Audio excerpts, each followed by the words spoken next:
ভগবানের ওপর বিশ্বাস রাখুন, আপনি তাও পাবেন যা আপনার কপালে নেই।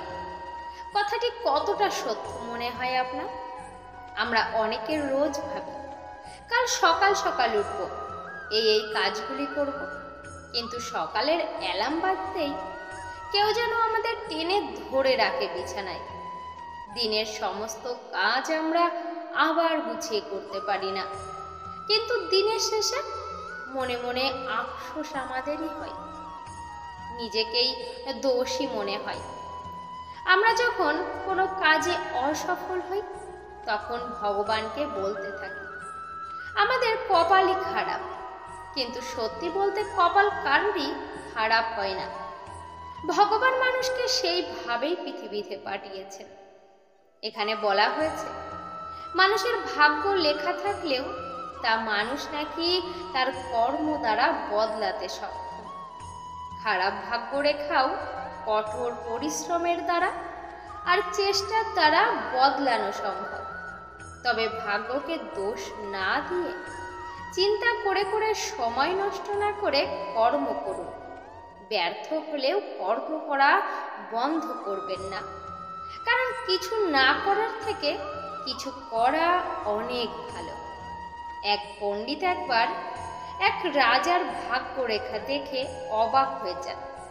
তিনি দেখেন সেই রাজার ভাগ্যে দরিদ্রতা আর দুঃখই ভরে আছে, অথচ তিনি দেশের রাজার আসন আলোকিত করে বসে আছেন। পণ্ডিত অবাকভাবে রাজাকে এই কথাটি জানান এবং এর কারণ জানতে চান।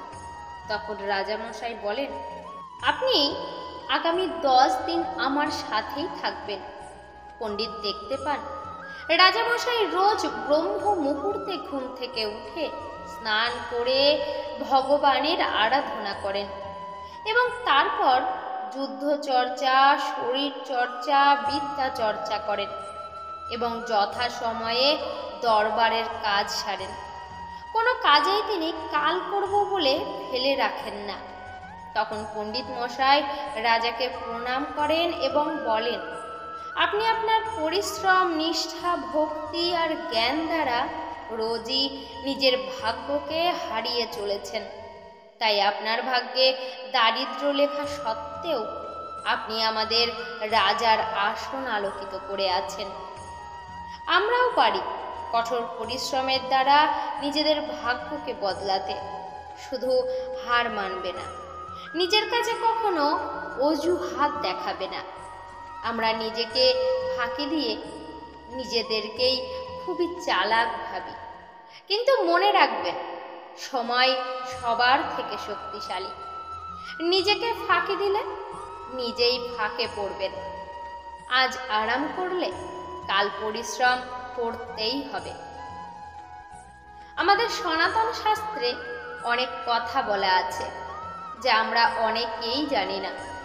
আমরা গল্প উপন্যাস পড়ি, কিন্তু ধর্মশাস্ত্র পড়ি না। কিন্তু মনে রাখবেন এটি আমাদের সব থেকে বড় মোটিভেশন এবং বিজ্ঞানের ভাণ্ডার। আমাদের শাস্ত্রে যা বলা আছে তা আজ বিজ্ঞানীরা প্রমাণ করছেন, যা বহু আগেই আমাদের শাস্ত্রে বর্ণিত হয়েছে। আজ মানুষ এরোপ্লেন তৈরি করলেও রাবণের পুষ্পরথ কিন্তু আমরা আগেই দেখেছি।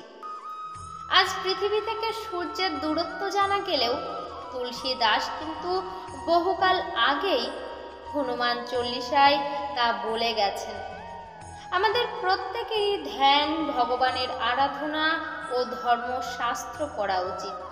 এগুলি আমাদের দুর্বল নয়, বরং আরও শক্তিশালী করে তোলে। কথায় আছে, অল্প বিদ্যা ভয়ঙ্করী। আমরা অল্প পড়াশোনা শিখেই, অল্প বিজ্ঞান শিখেই নাস্তিক হয়ে পড়ি। এটা মানি না, সেটা মানি না। কিন্তু মনে রাখবেন সেই বিজ্ঞানের সেরা মানুষগুলিই শ্রীমদ্ ভগবদ্ গীতা পড়ছেন, রামায়ণ পড়ছেন, মহাভারত পড়ছেন। জীবনে হাজার দুঃখ হোক বা অসফলতা ধেয়ে আসুক, ভগবান কৃষ্ণের মতো মোটিভেশন স্পিকার আর কেউ নয়। জীবনের সারথি উনি। আর উনিই যখন বলেছেন কর্ম করার কথা, তবে কর্ম তো করতেই হবে। পাড়ার মানুষ অনেক কথাই বলবে, কারোর কথায় কান দেবেন না।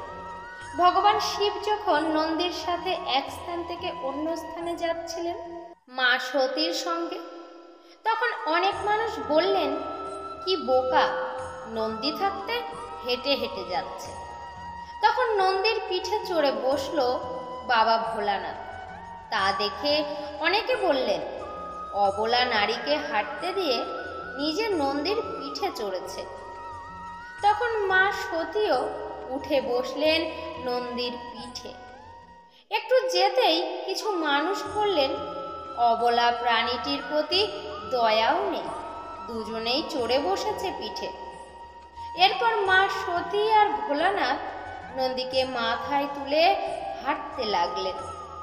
তখন সবাই দেখে হাসতে লাগলেন আর বলতে লাগলো, কি বোকারে বাবা।